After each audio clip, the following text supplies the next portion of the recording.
Good morning, everyone. Welcome to the regular council meeting of August the 11th, 2021. You all have the agenda in front of you. Is there any additions or deletions to the agenda as circulated? I do have one agenda item. It's a recommendation from the committee of the whole.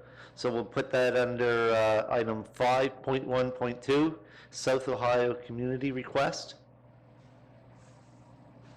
Is there any more additions or deletions to the agenda? If not, I'd entertain a motion to approve as amended. Moved by Councillor Cushing. Do I have a seconder? Seconded by Councillor Allen. Motion on the floor to approve the agenda as amended. All those in favor signify by saying aye. Contrary?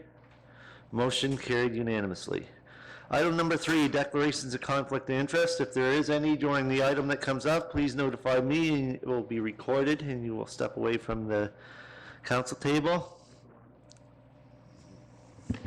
Yeah, I'd like to declare a conflict on your 5.2.15. Oh, 5.1.2 on the South Ohio? No, that's Chicago Point. 5.2. 5.2 in general. Okay, I see that. All right, so just declare a conflict when that item comes up and step away from the table. All right, item number 4, approval of the minutes. You all have that in front of you. What's the wishes of the council? Councillor Cushing. I would like to approve the minutes for the special council meeting of July the 8th, 2021, committee of the whole meetings of July 14th, 2021, and the regular council meeting of July 14th, 2021. Okay, a motion on the floor. Do I have a seconder? Seconded by Councillor Sherry Hurlbert. Is there any discussion on that? Hearing none. Motion on the floor to approve the minutes. All those in favor signify by saying aye. Aye. Contrary. Motion carried unanimously. Item number 5, old business. 5.1.1, meeting times from the committee of the whole from July. You all have that there, and I do believe that we did decide on a time to change the meetings, but I don't believe we decided on the day of the week. Correct. So, what is the wishes of council in that regard? Deputy Warden. Right, so what I'll do is I'll put the motion on the floor, and maybe we can have a conversation about the changing of the day. If we want to amend the motion, that's fine. So I'll move that moving forward, as of September 21, 2021, the committee of the whole meetings start at 2:30, and on the Thursday the second Thursday of each month. Okay, a motion on the floor. Do I have a seconder? Seconded by Councillor Nick Hilton. All right, is there any discussion on the motion on the floor? Councillor Hurlbert, I believe you're first. Yes. Thank you, Mr. Chair. Through you to Madam CAO, I know at the last council meeting, you had mentioned that our community, our other partnering or close in proximity municipalities switch their committee of the whole is at a different time of the month than ours, and there was some discussion that we may look at changing, like flipping those, and I wasn't sure if that was something we were entertaining today or if we're just going to leave it the way it is. I don't want to complicate things. Right. So I don't necessarily think the fact that our committee of the whole is on the week that Argyle and the town have their council, I don't think that's problematic. I think what we wanted to be mindful of, for example, Wednesday nights are common nights for some of our outside boards and commissions to meet. So a 2:30 start for us for committee of the whole could make it complicated for you for some of your other appointments. So Thursday actually is probably a pretty safe day for us to look at committee of the whole. Perfect, thank you. Councillor Lauren Cushing. Thank you, Mr. Warden. As you can see, I was against the changing of the time, and there's a couple of reasons for this. Number one, we're here to serve the public, the municipality of Yarmouth citizens. The meeting times have been established for years, and those people who wish to tune in to our council meetings know that time. If we turn around and change the time, what's to prevent us for next year changing the times again, or the year after again? It's better to keep everything going as it is. It's been working. It was suggested at one time that a retired person would have the ability to schedule a meeting time whenever they wish. Well, I'm supposed to be somewhat retired, but I still have work that I have to do. And I mentioned this before about, people take retired people as persons that probably should just sit back and do anything and not do anything. But let me just remind the folks sitting around this table here, retired people have 30, 40 plus years of lifetime skills and been out in the workforce and know how to deal with things. Their knowledge should be much appreciated and much appreciated and should be considered when they have to speak about things. Secondly, as I mentioned, the times have been established for years. I still do have to make a schedule for making my meetings to make it work. Wednesday nights are is a regular time that I think that we should be keeping. I have no trouble with the meeting times as of present date, but this is the reason why I'm against changing the times, is mainly because of the citizens of the municipality of Yarmouth know when to tune in to our council meetings. If we start changing the times, what's preventing us from changing times time after time after time to meet the needs of the people sitting around at the table? We were elected to represent the municipality. We had accepted that responsibility, and we have to make our time available to make things work in the municipality. So whatever the times are, they should be stated there. Thank you. Any more discussion on the motion on the floor? Councillor Allen. So just for clarification, and to Councillor Cushing's point, we are just talking about committee of the whole at this point, correct? So we're looking at moving it to Thursdays at 2:30 as opposed to Wednesday mornings at 9. So my question through you, Mr. Chair, to Madam CAO is moving the meeting from Wednesday morning at 9 to Thursday at 2:30, and how would that affect staffing? How would that affect? I know we have certain staff that take part in these meetings. So how is that going to affect us as far as staffing? If our meetings are going past, do we have a time limit on our committee of the whole? Like, is there a chance we're going to be going past our 4:30?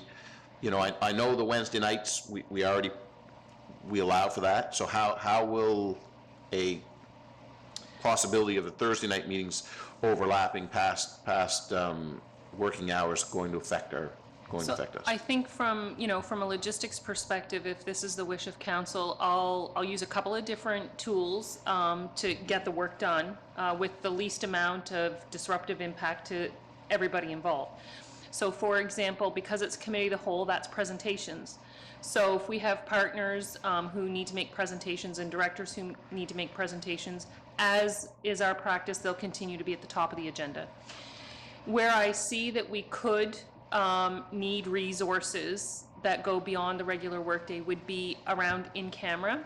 So if there's an in-camera topic and council needs a resource in addition to me from a staff member to be at that, we may look at doing some things in camera early and then maybe finishing later to accommodate and to avoid overtime implications for the municipality.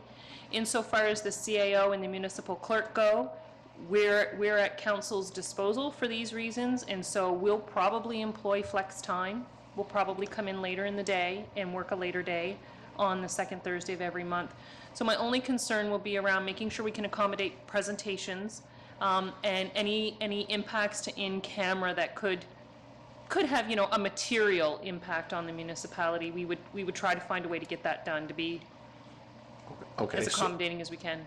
so the 2:30 numbers, that's something, like, I know we've got the motion on the floor right now, but I'm just wondering, like, is that something that could be moved back to like 1 o'clock, so we could arrive here at the end of dinner time, do an afternoon meeting? Like, I'm obviously, I'm quite flexible. I'm either here or I'm not. Like, I shouldn't say I'm quite flexible. That doesn't sound like I'm flexible, but, you know, with my job, it's not a matter of taking a couple hours off and coming here. I can't do that. So I'm either going to be here or I'm not. So to the two other council, or three, I guess, or, well, all of you, like, is 2:30 the prime time for you? Or is 1 o'clock something we could do that we could, you know, so you're only losing an afternoon? I know the morning meetings, you know, we come at 9, sometimes we go to 2, you lose the whole day. So I guess this is my question, is 2:30 the number that really works for you guys, or is it something we could move back to 1 o'clock to maybe make it a little bit more efficient? Would it make it more efficient? Is this the place to discuss it, or, This you is the know, place to this discuss, is the question I'd like the answer to. Councillor Sherry Hurlbert. Thank you, Mr. Chair. And I know that this is a topic that I think I brought forward a while ago, and I don't want the residents that have elected me to think that I'm not here to serve them. I think that for me, it's a balance of work and council and my home life. And for me, Committee of the Whole is a commitment, and the 2:30 time slot works because then I'm only missing an hour and a half of my workday versus a 1 o'clock start, which is 3 hours of my workday, plus travel time and all of those things. I would appreciate the 2:30 start time. And I know to Councillor, Cushion's, point, I understand his concern about moving the times, but I'm pretty sure that Madam CAO mentioned at one of our last meetings when we discussed this, that we do have the ability within our bylaws, our policies, to review this yearly. So I think that, to be, and I know that sometimes it seems like I'm harping on, inclusion, but if our council needs are such that we need to review them yearly, then I think that we should be taking that opportunity. And, I would hope that staff, if this motion is passed, will come up with an advertising or promotion campaign that will allow our residents to know that we have changed the day of the week and the time, and, not necessarily here are the reasons why, but here's what we're doing. And I think that our residents understand that we have a work-life balance. We have things that happen in the evening. We have committee work, and, and I don't think that there's anyone that doesn't think we're serving the needs of our residents, but I think, the work-life balance for me is important, and I appreciate, a 2:30 start time. Thank you. Deputy Warden Trevor Cunningham. Yeah, I guess when I put the motion on the floor, and we talked about this extensively at a previous meeting, so the 2:30 time, we started off at 3, then we backed it up to, as everybody probably recollects, back to 2:30. And I guess that was done in no meeting time or day has perfect outcomes. There's always sort of pluses and minuses, and we've talked about a number of those. So I guess the overarching piece with the new council was work commitments and that type of thing that a number of folks identified, and this does, to the CAO's points, facilitate council, and I do think it does accomplish the goal of inclusivity, simply because the town has their committee of the whole, I think, later on in the afternoon as well, and I think it's for much the same reasons as we've discussed. I'm guessing they've had it that way for a long time, but it does allow probably a larger proportion of the population to participate in the municipal elections and become councillors. So I think for those reasons it's good, and CAO Brooks did indicate that it is certainly doable by staff. I mean, most of the presentations, the lion's share of them, what I'm hearing, is they happen. 20 minutes maybe, so, 2:30, you're talking, they'd be done mostly by 3:30, and most of the committee of the whole meetings are not that long. The in-camera pieces may be a little different, but again, that's mainly, the CEO and just a couple other staff members. So I think it's all doable, and certainly there are sides to this that aren't as advantageous, but I think if you net it out, it's the way to go. So having said that, I'll call for the question. Before I give you the question, I'd just like to comment on the motion on the floor. I originally voted nay on the recommendation to move this forward to regular council, but as I've always said, this is your council.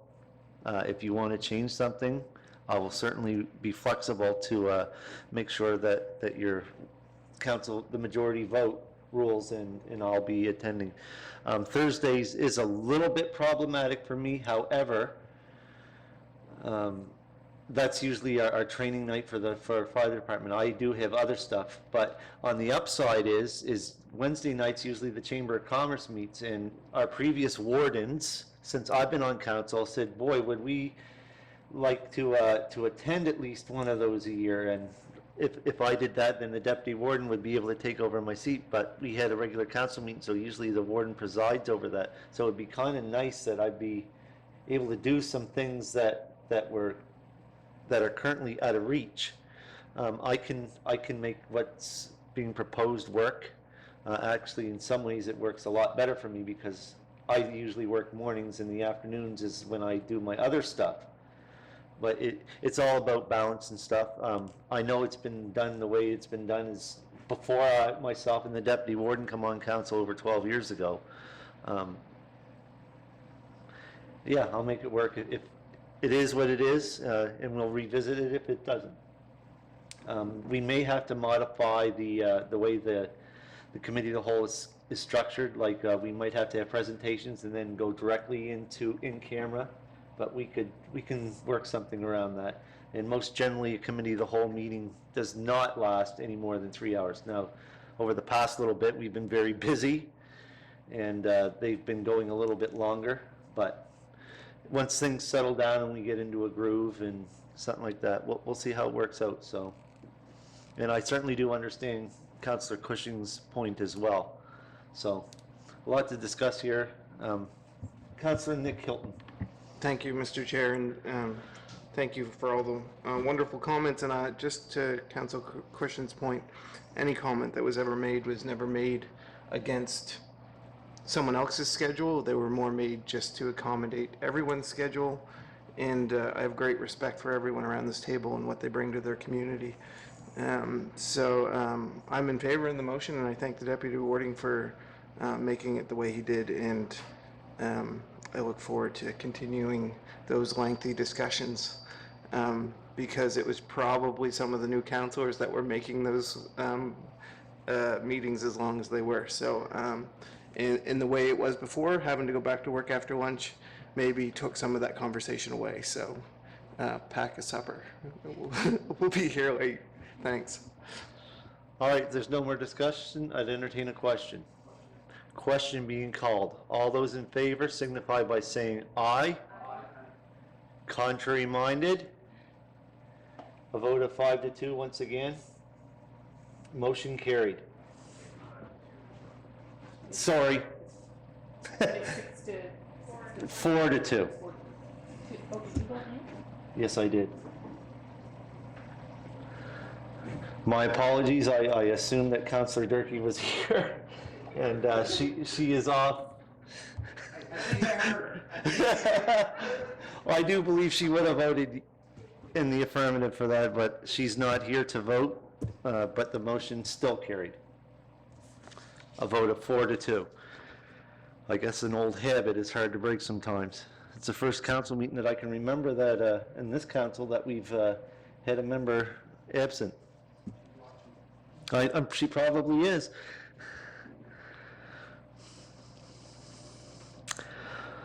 Okay, we're going to move on. There's an addition to the agenda. It's item 5.1.2, South Ohio Community Request. There was a recommendation from the Committee of the Whole. Councillor Sherry Herbert, you have the floor. Thank you. Could I ask the clerk to read that recommendation back to us?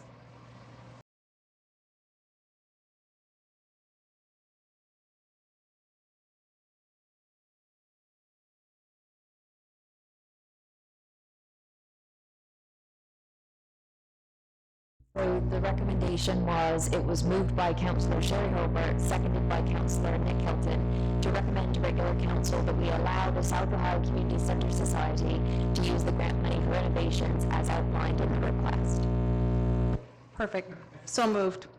Okay, a motion on the floor. Do I have a seconder? Seconded by Councillor Nick Hilton. Is there any discussion on the motion? Very smart way to put that motion, by the way. If hearing none, all those in favor signify by saying aye. Contrary minded, motion carried unanimously. All right. Item 5.2, recommendations from the Planning Advisory Committee. First, item 5.2.1, first reading of the rezoning of 412 Shagagan Point, PID number 9016983. Yes, Councillor Lauren Cushing declared a conflict, so he'll be stepping away from the table. Any discussion in regards to this request? Deputy Warden. So I'll move that council approve first reading of an amendment to the land use bylaw rezoning PID 9016983 from rural development to marine industrial. Okay, a motion on the floor. Do I have a seconder? Seconded by Councillor Nick Hilton. Is there any discussion on that motion? Before I call for the question, I'm going to ask the Madam CAO, should council move forward with this, what is the next step? Is there a public hearing or anything like that? Yep, so there'll be a public hearing. We have advertising requirements for certain notice windows. So in September, you'll have a public hearing just in advance of your regular council meeting. And then if council chooses, they would have an opportunity to approve second and final reading at council in September. Okay, thank you very much. Deputy Warden? So just a couple questions for my clarification. I'm in favor of the motion. I mean, I think this has been something we've done, and it's a lobster holding facility, and but it does pump water in and out, correct? Right? And Yes. and there's no development agreement that mitigates sort of the look of the building or anything like that. So it says the design is a right. And the other question is, are there environmental? Do they need to go to the Department of Environment or Fisheries provincially to get approvals for the water intake, environmental pieces, or no? I am unsure about what licenses would be required with respect to the environment, but a lobster holding facility would have fisheries and aquaculture and possibly Canada Food Inspection implications. Yeah. Are we able to get that for our next for information for the next vote or for the next time that this comes to the agenda? And I'm in favor of it. I don't think those pieces, but I think just contextually with all of the approvals we're doing, we need to know those things. Thank you very much, Deputy Wardens. Any other comments, questions? Hearing none, I'd entertain the question. Question being called on the motion. All those in favor signify by saying aye. Aye. Contrary minded? Motion carried unanimously. Yep. Councillor Cushing?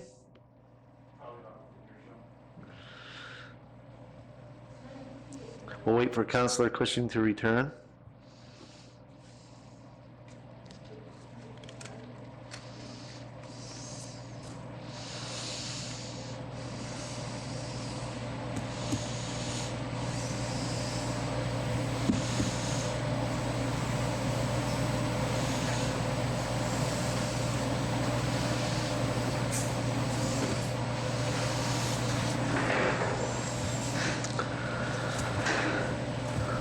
All right, moving on. Item number 6, new business. First reading of tax reduction bylaw T-083-01. You all have that in your package.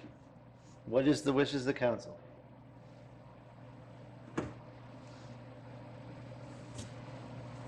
Go ahead. So, Mr. Chair, just for context, at a previous meeting, council approved a request from the Highland Gun Club to add an additional property to your tax reduction bylaw to reduce taxes from commercial to residential. So because you approved that request, it precipitated an amendment to this bylaw. So it requires first and second reading, but no public hearing. Deputy Warden. So I'll move the first reading of the amendment to the tax reduction bylaw T-08301. And the amendment is the addition of the Highland Gun Club, PID 10885299, commercial to residential. All right, motion on the floor. Do I have a seconder? Seconded by Councilor Lauren Cushing. Is there any discussion on the motion? Hearing none. All those in favor signify by saying aye. Opposed? Motion carried unanimously. Item number 7, correspondence. We have no correspondence for action or for information in this regular council meeting. The next item on the agenda is in camera, so I entertain a motion to go into camera. Moved by Councilor Daniel Allen, seconded by Councilor Sherry Hurlbert to go into camera. All those in favor signify by saying aye. Contrary minded? Motion carried unanimously.